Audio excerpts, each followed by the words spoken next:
Nostradamus predicts the downfall of these three countries. Three powerful nations, pillars of global influence, now teeter on the edge of an unexpected collapse. Picture a world where the unimaginable unfolds before our eyes, where today's strongest countries fall, not by war or invasion, but by the silent forces they've long ignored. This isn't fiction. It's a prophecy whispered through time by one of the most mysterious minds in history, Nostradamus. Known for his chilling foresight into wars, disasters, and the rise and ruin of civilizations, his quatrains may now be pointing directly at three modern giants and their possible downfall. So, which nations are these? What hidden dangers threaten their future? And why did Nostradamus single them out in his timeless verses? The clues are there, woven deep within his cryptic language, waiting to be uncovered. But before we journey into this fascinating mystery, take a moment to support this path of insight. Like this video, share it with those who seek deeper truth, and subscribe to the Journey of Wisdom. Because what we uncover here isn't just a prophecy, it's a reflection of where humanity may be headed. And if you're someone who finds meaning in ancient wisdom, spiritual insight, and the hidden threads that tie our world together, consider joining our community. As a member of the Journey of Wisdom, you'll receive early access to content, behind-the-scenes perspectives, and the chance to walk alongside others who value clarity in uncertain times. Number 1. Who was Nostradamus? Let us begin our journey into the mysterious world of Nostradamus, a man whose name still stirs curiosity and controversy even centuries after his death. Nostradamus, born Michel de Nostradam in 1503, wasn't merely a historical figure. He was in many ways a visionary, whose cryptic writings continue to fascinate and unsettle. Known as a French astrologer, physician, and reputed seer, he wrote over 900 quatrains in his famous book, Les Prophéties. These short verses are not your typical predictions. They're crafted in poetic, symbolic language filled with metaphors and riddles. This is partly why his work remains relevant today. Each generation finds new interpretations that seem to align eerily with unfolding world events. What draws people so deeply into Nostradamus's world is not only his historical context, but also the chilling accuracy with which his prophecies appear to reflect major moments in human history. From the rise and fall of Napoleon to the devastation of the world wars, and even to events like 9/11, many claim to find his cryptic verses echoing truths that seem to unfold in real time. And yet, there's a reason his work hasn't been dismissed as coincidence or superstition. His language is layered and vague, always open to interpretation, which invites both skepticism and belief in equal measure. What truly sets Nostradamus apart is his deep insight into the impermanence of power. He doesn't just predict events, he illuminates patterns. Power, according to his writings, is a fragile and temporary state. The rise of empires and their eventual decay is not an exception but a rule. In fact, his prophecies often center around this very theme, the inevitable downfall of those who stand tall for too long. It's a reminder that no matter how mighty a nation becomes, it is never immune to collapse. In our modern world, where global powers assert their dominance through economics, technology, and military might, the warnings of Nostradamus feel eerily relevant. He speaks not just to the fear of outside threats like war or conflict, but more dangerously to the inner decay, corruption, moral decline, inequality, and a failure to adapt. When a nation begins to crumble from within, it often doesn't notice until it's too late. Now, as we shift our focus toward the three nations Nostradamus is believed to have foreseen facing a great fall, it's essential to keep this context in mind. These are not random countries. They are likely the dominant forces of their time, nations admired, envied, and feared. But if we take Nostradamus seriously, we must ask ourselves, what are the signs of such a downfall in today's world? Are we seeing the seeds of collapse already sown in political division, environmental neglect, unchecked greed, or the erosion of shared values? Nostradamus implies that it's not simply one catastrophe that topples a nation. It's a series of events, both great and subtle, that lead to the slow unraveling of its spirit. As individuals, we might feel powerless in the face of such vast forces, but this is where reflection and action must meet. We can examine the health of our own communities, our roles in society, and how we respond to the changes around us. Are we building resilience, or merely watching as structures crack? By studying these prophecies and the possible fates of these three giants, we are not just indulging in ancient mysticism, we are holding up a mirror to our present. Nostradamus challenges us not just to look outward, but inward. The downfall of nations begins with the downfall of integrity, wisdom, and compassion. So, as we uncover which nations he might have meant, we must also ask ourselves, how can we, in our own lives, prevent the same decline? The answers may not be written in stars, but they are certainly written in our choices. Stay with me as we continue this journey deeper into the visions of Nostradamus and the powerful lessons. Number 2. The three nations on the brink. 1. United States. Let's take a closer look at what many believe to be a powerful warning from Nostradamus, one that seems to echo with eerie relevance in today's world. In Century 1, Quatrain 40, he wrote, "The great empire will be torn from limb to limb by the storm of internal strife.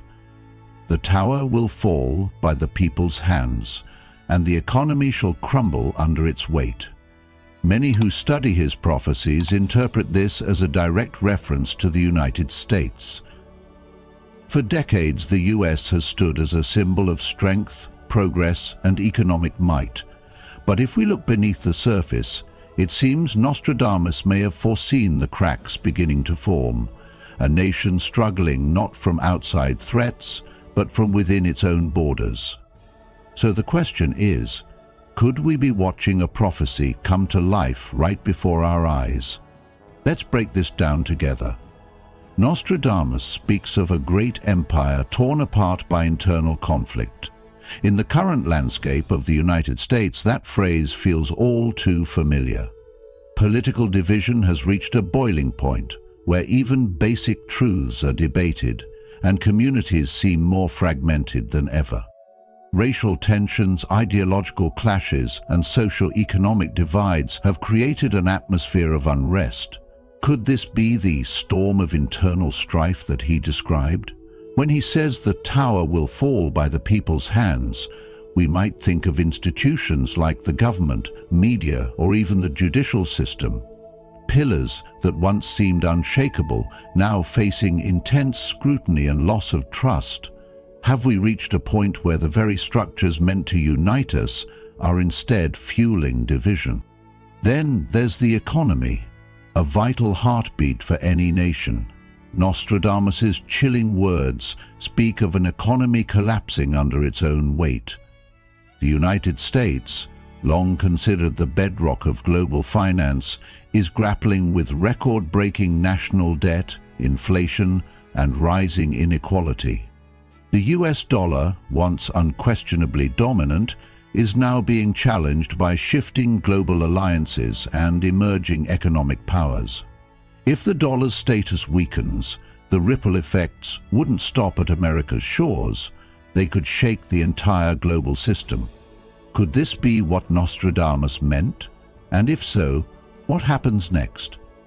But here's something important to consider. Prophecy is not destiny. It's a mirror reflecting possibilities, not certainties. What if this is less of a doom-filled prediction and more of a wake-up call? What if Nostradamus wasn't just warning us about collapse, but inviting us to change course before it's too late? The fate of any nation isn't written in stone, it's shaped by the choices of its people. So, what can be done? How can we as individuals and as a society respond to this message?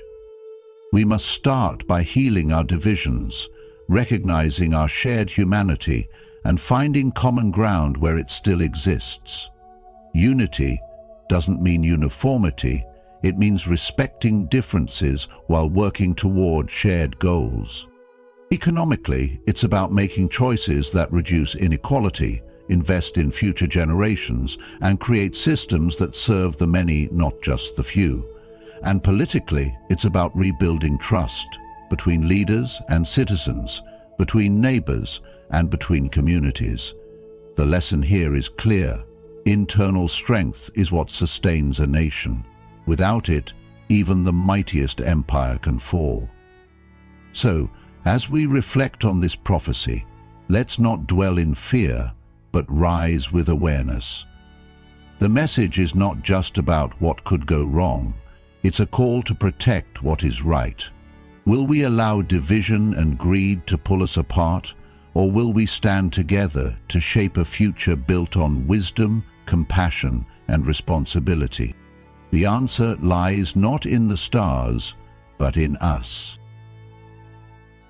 2. France. Let's take a moment together to reflect on a prophecy that has echoed through the corridors of time, one that speaks of France, a nation rich in culture, history, and revolutions. Nostradamus, the 16th century seer, whose quatrains have fascinated generations, wrote in Century 8, Quatrain 93, "The great city shall be in chaos. Fire and blood shall flood the streets. A leader shall be dethroned, and the people will turn against their own." When you hear these words, what picture forms in your mind? For many, it's Paris, the heart of France, a place that has witnessed both glory and grief. Throughout its history, France has been no stranger to upheaval. From the thunderous cries of the French Revolution to the passionate flames of the Yellow Vest protests, the people of France have long held a spirit that refuses to be silenced in the face of injustice. But Nostradamus's words seem to carry a haunting relevance even in our modern times. What could fire and blood mean today? Could it symbolize deep unrest, perhaps even violence born from division and despair? When he speaks of a leader being dethroned, is it a metaphor for a collapsing political system, or perhaps a literal fall of power? These are not just poetic visions, they are possible reflections of a society under strain. Look around at France today, its struggles are not hidden. Economic stagnation weighs heavily on its people, and rising nationalism brings with it sharp divides. Immigration continues to stir debate, and the very fabric of identity seems to be questioned daily. Could all of this be leading France toward another great transformation, one that Nostradamus might have foreseen centuries ago? Ask yourself, what happens when a society forgets how to listen, when the gap between leadership and the people grows too wide? What happens when we allow fear to replace understanding and anger to drown out compassion? These are not questions for France alone, they're questions for us all. As the Buddha once said, hatred does not cease by hatred, but only by love. This is the eternal rule. When we see nations struggling, perhaps it is not only a prediction we are witnessing, but a mirror reflecting the human condition, our desires, our conflicts, our longing to be heard and understood. This prophecy doesn't have to be a sentence, it can be a warning, a lesson, and an invitation. An invitation to pause and look deeply. France, like all of us, is not only shaped by its past, but by the choices it makes in the present. Will the great city burn, or will it awaken? Will the people turn against one another, or find unity through understanding and shared purpose? Nostradamus may have seen the storm, but we are the ones who sail the ship. So what do you think? Are we watching destiny unfold, or is this a call to consciousness? Let us not merely listen to prophecies, let us question them, feel them, and ask ourselves how we can be part of a future shaped by wisdom, not fear. If you've watched up to this point, you're already uncovering the mysteries that Nostradamus saw centuries ago. A comment below with future revealed to show you're ready to explore the truth behind these powerful predictions. Don't click away, there's still more to uncover about the fate of these three nations. Stay with us until the end and see what the future might really hold. 3. In century 10, quatrain 22, Nostradamus wrote of a powerful force symbolized as the red dragon that would rise swiftly only to fall just as quickly due to arrogance. Many scholars and modern interpreters associate this symbolic creature with China, a nation that over the past few decades has undergone an extraordinary transformation. Once seen as a sleeping giant, China has awakened to become an undeniable global force, economically, politically, and technologically.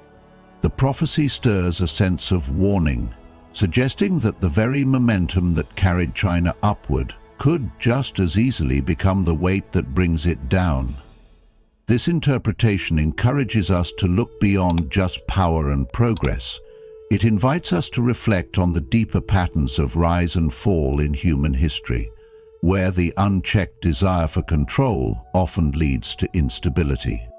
China's rapid economic growth has created a seemingly unstoppable presence on the world stage. From manufacturing hubs powering global supply chains to ambitious infrastructure projects like the Belt and Road Initiative, China's influence is felt everywhere.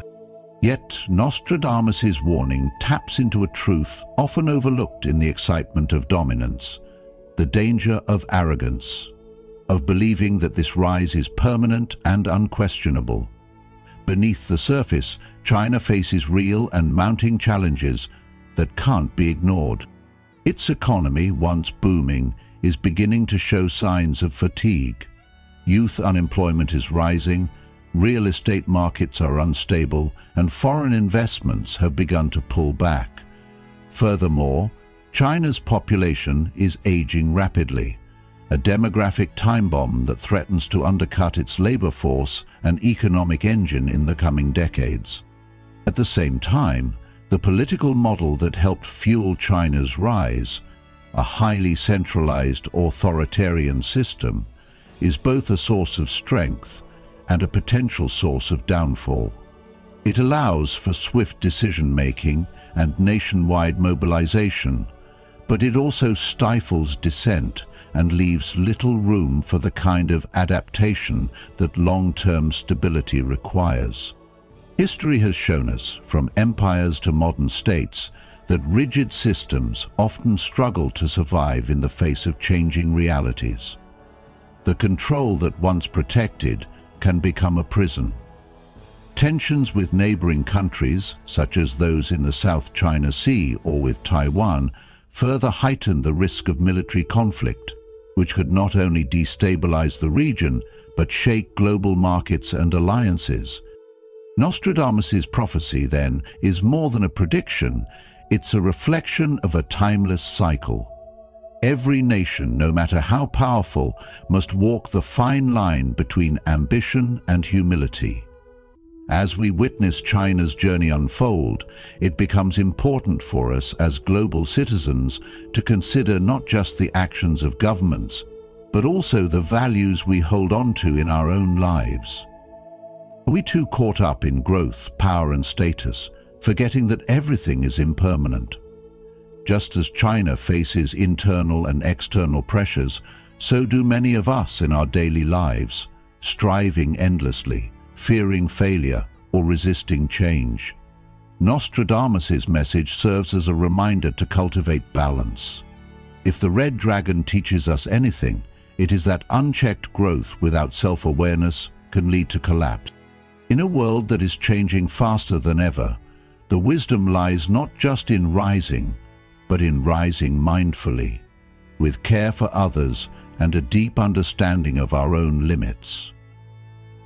Practicing mindfulness in a time of global uncertainty.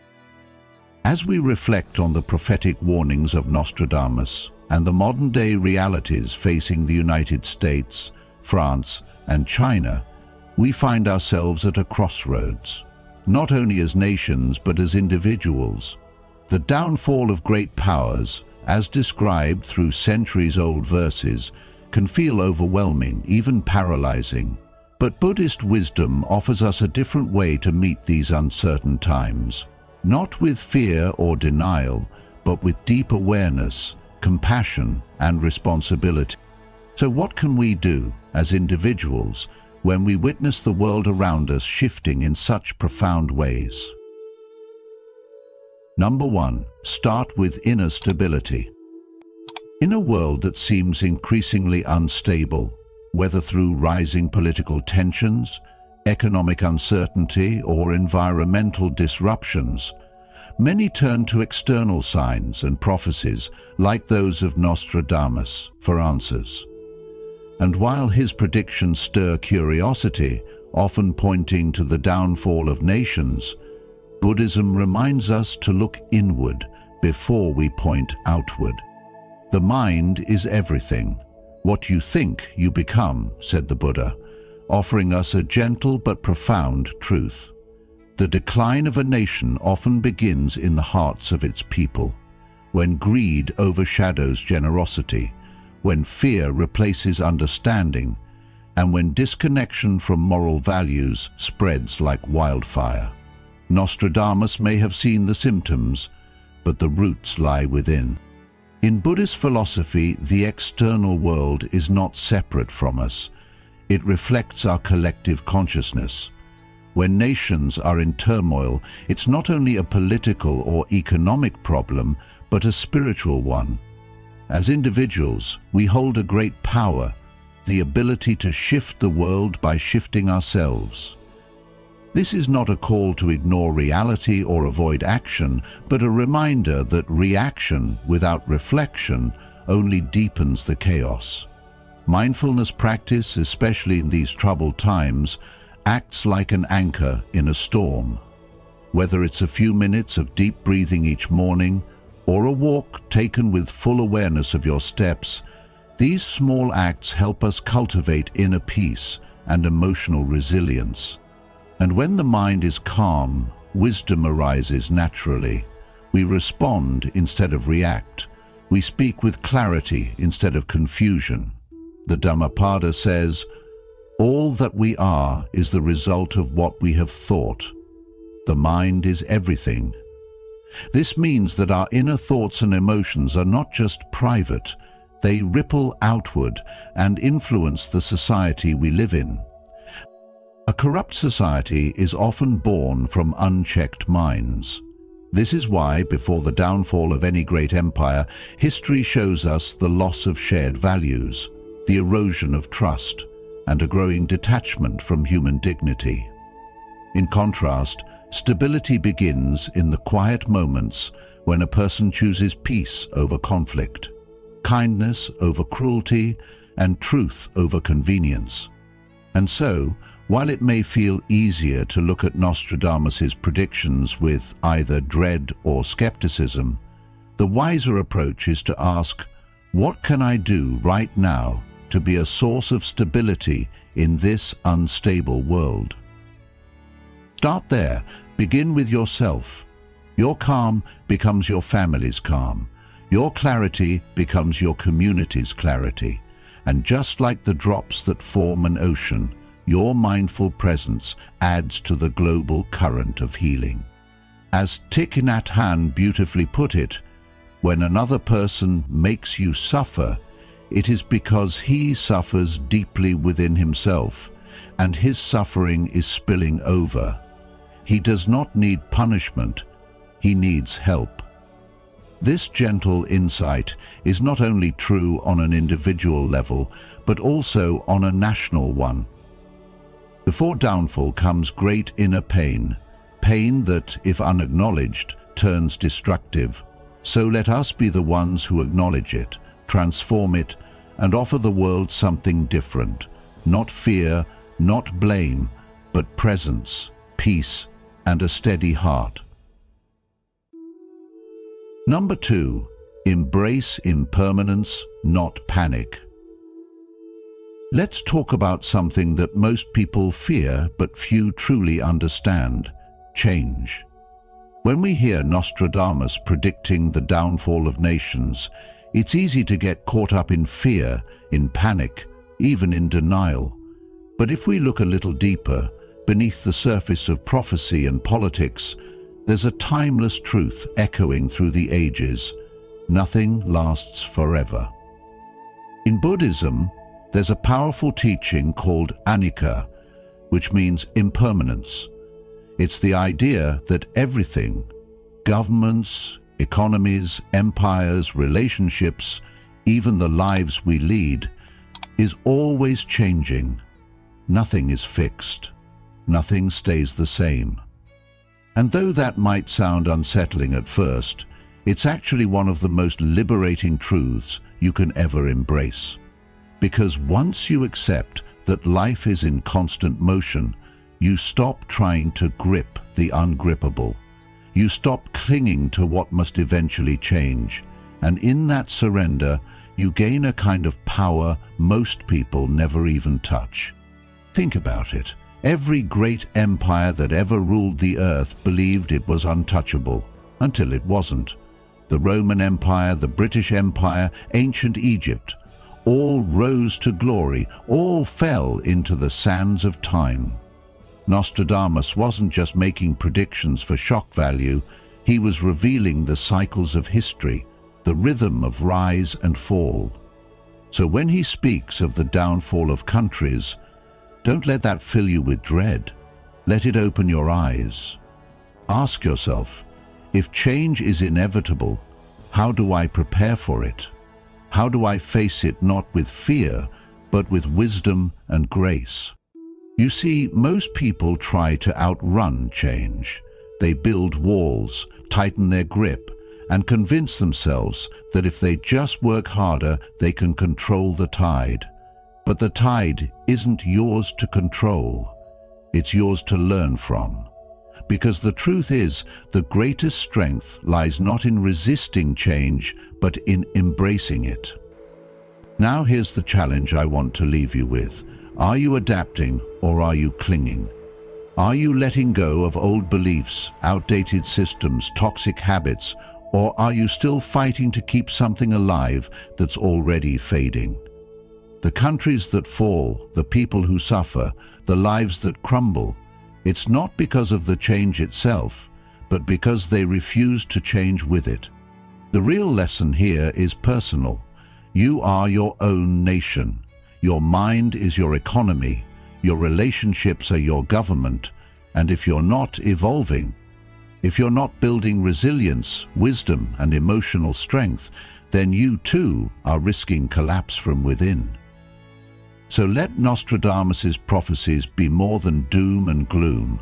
Let them be a call to awareness, because change is not the enemy, panic is, denial is, but growth is your ally. And if you meet change with an open heart, a sharp mind, and an unshakable spirit, you won't just survive the storm, you'll rise through it. That is the power within you. Lesson to carry forward. Don't fight the tides of time. Learn to surf them.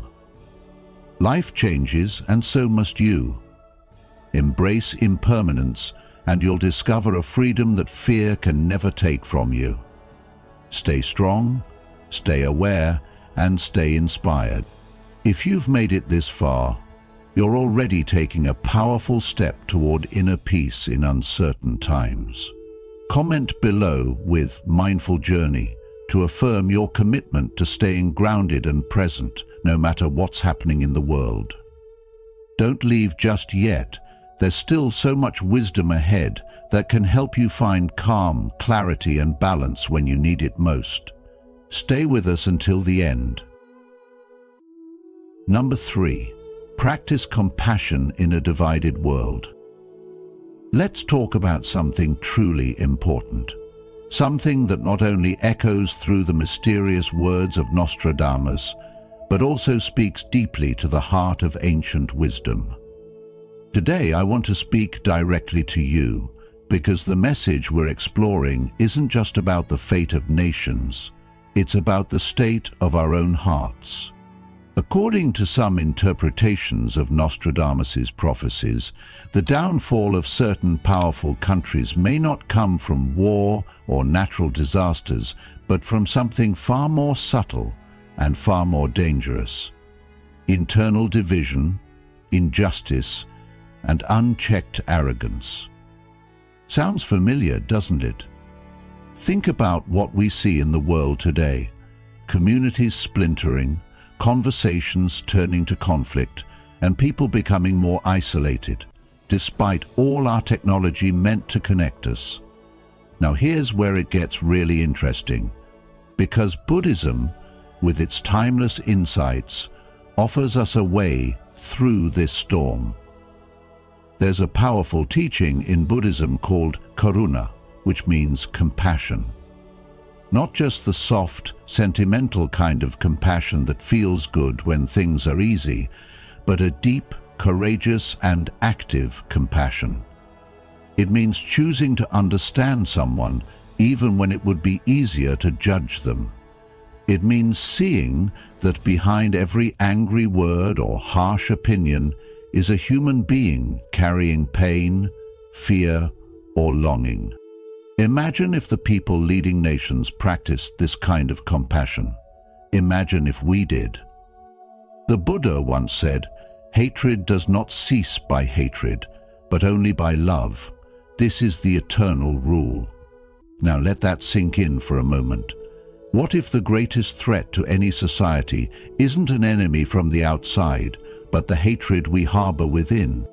Nostradamus's predictions, though often cryptic, repeatedly speak of internal decay, leaders becoming corrupt, citizens turning on each other, and truth being buried under waves of misinformation. And while some people take these prophecies as doom and gloom, I see them as a wake-up call, because if the downfall begins from within, then so can the healing. That's empowering, isn't it? The change doesn't have to start at the top. It can start with us, with you, right now, wherever you are listening to this. So, here's a question I want you to really think about. Who in your life right now could use more compassion from you? Is it someone you've disagreed with lately? A stranger you find hard to understand? Or maybe it's yourself. It's easy to be hard on others when we're also hard on ourselves. But when we practice compassion, we begin to dissolve the walls that divide us, not just politically, but emotionally. And that's not just philosophy, it's revolution. As the Dalai Lama once said, "Love and compassion are necessities, not luxuries. Without them, humanity cannot survive." These aren't just pretty words. They're survival skills for a world teetering between harmony and collapse. The story of 3 countries falling from within isn't just about them. It's about all of us. Will we follow that same path, or can we learn from it? The choice lies in every interaction we have. So I invite you, not just to listen, but to live this wisdom. Let your next conversation be a little softer. Let your judgments wait a little longer. Let your heart open just a little wider. And who knows, maybe that's how we begin to reverse the prophecy, one act of compassion at a time. Number 4, take right action, Samma Kammanta. In the teachings of the Noble Eightfold Path, the principle of right action, or Samma Kammanta, serves as a compass that guides our behavior toward creating a more compassionate and balanced world. For those of us living in today's fast-moving society, where choices come at us from all directions, right action reminds us to pause and reflect before we act, to consider whether what we do brings harm or healing, division or unity. It's not only about avoiding the obvious wrongs like violence or dishonesty, but also about actively choosing what uplifts others and ourselves. This might mean standing up for fairness at work, even when it's uncomfortable, or supporting businesses that treat their workers well and care for the planet. It could be as simple and yet as powerful as checking in on a neighbor or refusing to participate in gossip that damages someone's reputation. Right action invites us to live with integrity, not just in public but in private moments too, because how we treat others when no one is watching defines the depth of our character.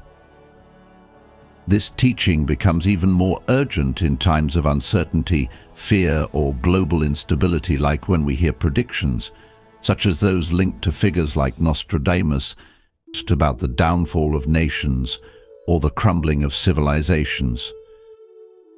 Whether or not we believe in those prophecies, they reflect a deep human concern. What happens when we lose our way, when collective greed, hatred, or ignorance takes root? Buddhism doesn't ask us to worry about distant predictions. Instead, it teaches us to look at our daily actions, because it's there that the seeds of peace or destruction are planted. Nations fall not in one moment, but through years of misguided actions by individuals and systems. So, rather than be paralyzed by fear of what may come, we can ask, what am I contributing to the world right now? Are my actions adding kindness, clarity, and care to the collective, or am I adding to the noise, the anger, the apathy? For those of us aged 30 to 65, navigating careers, raising families, caring for aging parents, or searching for deeper purpose, right action gives us a solid ground to stand on. It reminds us that our lives have influence, no matter our position or platform. Taking right action can look like raising our children with values that go beyond material success, or resolving conflict at home without blame. It might involve how we spend our money, how we use our time, or how we respond to injustice when we see it. It's not about being perfect, but about being mindful, catching ourselves when we react from habit or fear, and choosing instead to act with thoughtfulness and love. The truth is, the world will always face challenges, but what determines whether it breaks or bends is how each of us responds. So as we go through our day, let us keep asking, is this action helping to create a more peaceful world or a more painful one? In that question lies the quiet power of right action, an invitation to live not only for ourselves, but for the good of all. Number 5. Build community, not just commentary. In a world buzzing with dramatic predictions and endless theories, like those of Nostradamus foretelling the downfall of powerful nations, it's easy to get swept away by fear, speculation, and even helplessness. But here's something essential to remember. While we can't always control the tides of global change, we can choose how we relate to one another during uncertain times. This is where the wisdom of Buddhism offers a powerful reminder. One of the 3 jewels that we take refuge in is the Sangha, our spiritual community. It's not just a gathering of people, it's a space where wisdom is shared, where the heart is supported, and where truth is explored together. So, Instead of merely sitting back and commenting on the chaos of the world, what if we focused on building real human connections? When the world feels like it's cracking, when predictions of downfall cloud the future, let's ask ourselves, who are we surrounding ourselves with? Are they voices that lift us up, or are they just echoes of fear? Think about this. How often do we scroll through news feeds, picking apart world events, joining online debates, or anxiously absorbing the next alarming headline? Commentary is everywhere, but connection, that's becoming rare. And yet, connection is where our strength lies. Buddhism teaches us that isolation is not the path to peace. Instead, we are called to gather, to come together in truth, support, and mindful presence. We're not meant to walk this path alone. That's why community matters more than ever. Not just to talk, but to listen. Not just to share opinions, but to cultivate understanding. A Sangha doesn't need to be big. It can be just a few people who practice kindness, curiosity, and compassion. When we surround ourselves with others who are committed to ethical living, who seek to understand rather than blame, who choose wisdom over panic, we begin to anchor ourselves in calm. Now, let's take this to heart. If the world feels unsteady, don't retreat into fear or cynicism. Instead, reach out. Can you gather with others for meditation, for heartfelt conversation, or even just to be present together in silence? Can you find or help create a space, virtual or in person, where peace is more than an idea and compassion is practiced, not preached? When the storm rises outside, your community becomes your shelter. And here's the powerful part. Even if the great prophecies of people like Nostradamus seem to come true, your connection with others will remain a deeper truth, one that isn't shaken by worldly events. So let's not get lost in commentary alone. Let's build something that can't be torn down by fear or conflict. And here's a question to sit with. What kind of community are you creating? And what kind of energy are you contributing to it? Because every kind word, every act of listening, every moment of mindfulness you share, it ripples out. In times of uncertainty, don't underestimate the power of community rooted in love and truth. The lesson here is simple but profound. Strength is not in standing alone, but in standing together. So seek your Sangha, be someone else's Sangha. That's how we find real refuge, not just in prophecy, but in presence. And so, whether you see Nostradamus's prophecies as ancient warnings or mirrors of our modern world, one truth remains. Every great fall begins within, and so does every great awakening. We are not powerless in the face of history. We are participants. Each choice we make, each act of compassion, each moment of awareness, these are the seeds that shape the future, not only of nations, but of humanity. Thank you for walking this path of reflection with me today. If this message resonated with you, please take a moment to like this video, share it with others seeking deeper truth, and subscribe to the Journey of Wisdom. Don't forget to turn on notifications so you won't miss any of our upcoming explorations into ancient wisdom and the world we live in now. Until next time, stay mindful, stay compassionate, and remember, wisdom isn't just found in prophecy, it's found in how we choose to live, right here, right now.